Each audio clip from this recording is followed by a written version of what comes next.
প্রশ্ন রবীন্দ্রনাথ ঠাকুর। মা গো, আমায় ছুটি দিতে বল।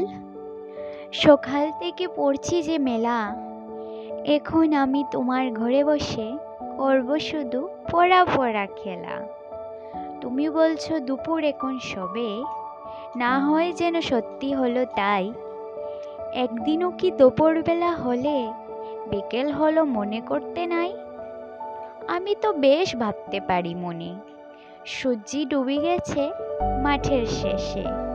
বাগদি বুড়ি চুপড়ি ভরে নিয়ে শাক তুলেছে পুকুর ধারে এসে।